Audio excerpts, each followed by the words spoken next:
Hi everyone, welcome back to my channel. Part 1 of 3 dishwasher series में 3 important चीज़ें दिखाने वाली हूँ जो बिगनर्स के लिए बहुत यूज़फुल है।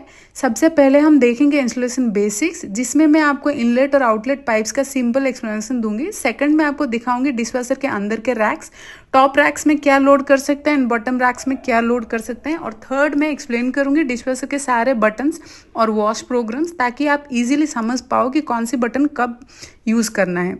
तो अगर आप डिशवॉशर यूज़ करना प्लान कर रहे हो या ऑलरेडी यूज़ कर रहे हो, ये वीडियो एंड तक ज़रूर देखिए। चलिए स्टेप बाय स्टेप स्टार्ट करते हैं। तो सबसे पहले बात करते हैं डिशवॉशर इंस्टॉलेशन की। यहाँ हम देख सकते हो 2 पाइप्स हैं, एक इनलेट पाइप और एक आउटलेट पाइप। ये जो इनलेट पाइप है ये फ्रेश वाटर सप्लाई के लिए होता है। इसको हम डायरेक्ट टैप या वाटर कनेक्शन से कनेक्ट करते हैं, जिससे डिशवॉशर के अंदर पानी जाता है। और ये जो आउटलेट पाइप है, इसका काम है यूज्ड वाटर को बाहर निकालना। इस आउटलेट पाइप को यूजुअली सिंक के ड्रेनेज में या वेस्ट वाटर पाइप में फिट किया जाता है। बस इतना ध्यान रखना है कि पाइप प्रॉपरली टाइट हो और कहीं से लीकेज ना हो। वंस ये सेट हो जाए, डिशवॉशर यूज़ के लिए रेडी होता है। इसके बारे में आपको टेंशन लेने की ज़रूरत नहीं है, क्योंकि डिशवॉशर खरीदने के बाद टेक्नीशियन आके प्रॉपरली इंस्टॉल करके जाता है। तो फिर चलिए अब बात करते हैं डिशवॉशर के अंदर वाली टॉप रैक की। ये top rack mainly light weight और डेलिकेट यूटेंसिल्स के लिए होता है। यहाँ spoons, cups, glasses, mugs, small bowls, कटोरीज और कभी कभी प्लास्टिक आइटम्स अगर डिशवॉशर सेफ हों तो रख सकते हैं। सबसे इम्पॉर्टेंट रूल ये है कि सारे आइटम्स को हमेशा उल्टा फेस डाउन रखना होता है।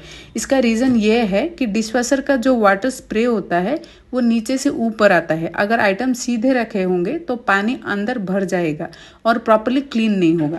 ग्लासेस रखते वक्त एक चीज़ का ध्यान रखिए, 2 ग्लासेस को एक दूसरे से टच ना करने दें। थोड़ा गैप रखिए ताकि वॉश के टाइम क्रैक या ब्रेक ना हो।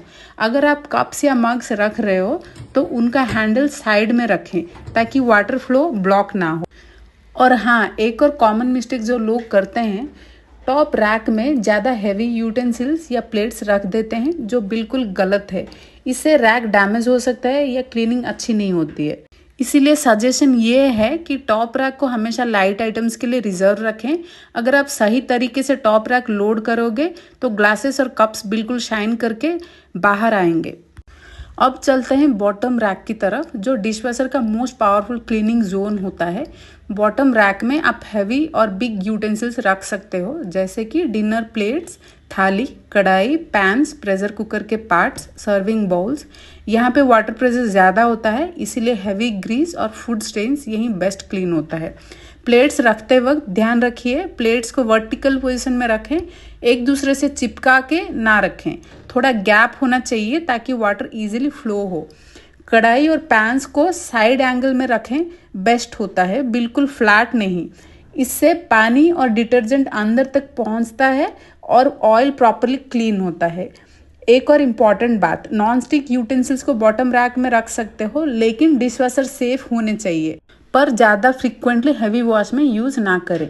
अगर बॉटम रैक सही तरीके से लोड होगा तो प्लेट्स और हैवी यूटेंसिल्स बिल्कुल फ्रेश और ऑयल फ्री निकल के आएगा। नेक्स्ट चलिए बात करते हैं डिशवॉशर के कंट्रोल पैनल के सारे बटन्स के बारे में, ताकि आप डिशवॉशर को ईजिली यूज़ कर सको। सबसे पहला बटन है ऑन एंड ऑफ बटन। इसे प्रेस करते ही डिशवॉशर ऑन हो जाता है और डिस्प्ले लाइट अप हो जाता है। वॉश कंप्लीट होने के बाद इसी बटन से ऑफ भी कर सकते हैं। नेक्स्ट है वैरियो इको बटन, जो कि कम पानी और कम इलेक्ट्रिसिटी यूज़ करता है एंड ये डेली यूज़ के लिए बहुत अच्छा रहता है। अगला है हाफ लोड बटन। जब डिशवॉशर में बर्तन कम हो तब इस ऑप्शन को यूज़ करो, इससे वाटर और पावर दोनों सेव होता है। नेक्स्ट है एक्स्ट्रा ड्राई बटन। इस ऑप्शन से बर्तन कंप्लीट ड्राई होके बाहर आता है। वैसे तो डिशवॉशर में बर्तन 80% ड्राई हो जाता है, इस ऑप्शन से 100% ड्राई हो जाता है। नेक्स्ट आता है प्रोग्राम सिलेक्शन बटन्स। सबसे पहला है इंटेंसिव कढ़ाई। ये नॉर्मली ऑयली एंड ज़्यादा जला हुआ बर्तन के लिए यूज़ होता है। दूसरा है एक्सप्रेस स्पार्कल। ये लाइटली डर्टी बर्तन को क्विकली वॉश करने के लिए यूज़ होता है।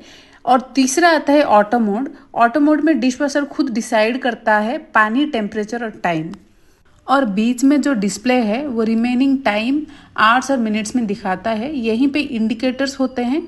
यहाँ पे वाटर चेक, सॉल्ट रिफिल और रिफिल रिंस एड का इंडिकेशन दिखाता है। राइट साइड में 3 और प्रोग्राम बटन्स हैं।